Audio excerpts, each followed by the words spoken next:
So today, guys, we're going to be showing you a few items you might want to pick up from this week's Gunrunner vendor reset. Miss Mendoza, we found her. Yes, you guys can find her from the snitch. Remember, you have to find the snitch first. He will drop a bounty. You don't have to do the bounty. All you have to do is go look at the map, and it will show her location where this white shopping cart is. So once you find that, that's it.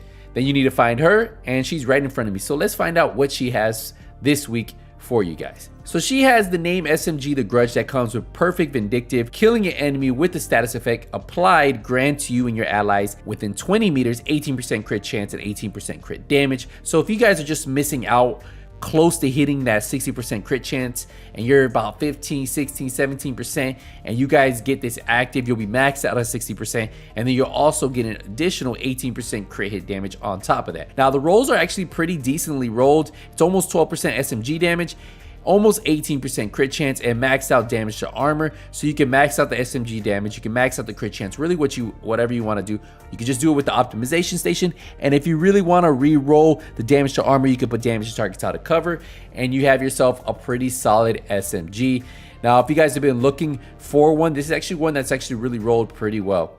They have the firm handshake with maxed out weapon damage. It always comes with maxed out status effects, and then you can re-roll that critical hit damage for whatever you want. Now this does come on the Sokolov, so it's kind of weird to see this with something that has a status effect roll. Not too many people actually run this, but if you guys are looking at doing some type of SMG build where you have a little bit of damage, but you're also getting some status effects on that build, well, this might be something for you. I personally don't use it, but hey, they have it for sale.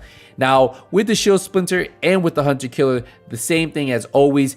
Shield Splinter, you need to do the 12 Hunter mask from DC, and Hunter Killer, the 13 mask from New York City. The Shield Splinter, average rolled assault rifle health damage. You can switch out that magazine size for damage to target out of cover, damage to armor, and it has perfect Optimus. Now the Hunter Killer is actually pretty decently rolled. It comes with perfect Intimidate, and it has armor on here. It has crit damage already, and you can re-roll that skill haste for crit chance or headshot damage, really whatever you want. But yeah, this right here isn't a bad roll one, and then you can just optimize that armor, and you have yourself a nice looking Hunter Killer golden name chest piece. So if you guys are looking at getting this, well, remember, you got to get the 13 Hunter mask in New York City, and then that unlocks your first Hunter Killer chest piece from the box, and then after that you could buy it from her whenever you want.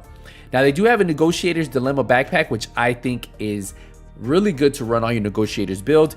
The rolls are okay, 11.4% weapon damage. I would re-roll that skill haste for critical hit damage. Now we have an Aces and Eights chest piece. Probably wouldn't run that chest piece from Aces and Eights. This has weapon damage and weapon handling.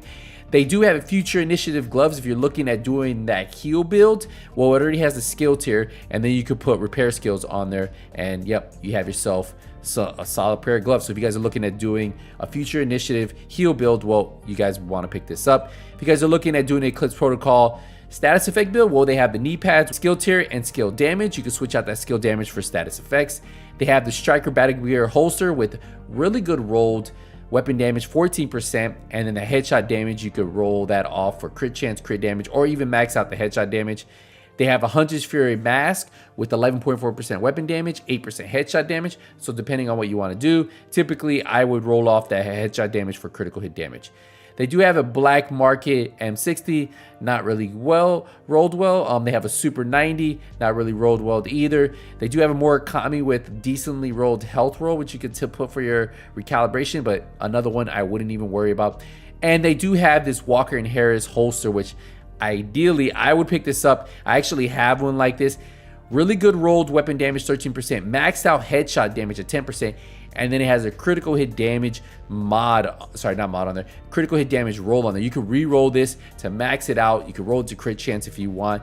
But yeah, this was actually pretty good. I would pick this up if you guys are looking for a Walker and Harris that has a headshot damage roll on it, has weapon damage roll, and then you can just roll that crit damage for whatever you want. This is going to be a piece for you. Now they do have a 17% repair skills if you're looking for the heal build, and then an extra sniper ammo. So nothing else here, but I do like the Walker and Harris holster. Any of these green pieces are pretty solid, and you can pick them up and run them on a lot of builds. The Aces and Eights chest piece, no. Negotiators backpack, yes. And then obviously the Hunter Killer, a pretty nice one. And then they have the Grudge and Firm Handshake. But that's all she has this week. If you guys have any questions on this, let me know in the comment section. Hey, I appreciate the support, appreciate the love. I'll see you guys in the next one. Until then, hey, nothing but skills.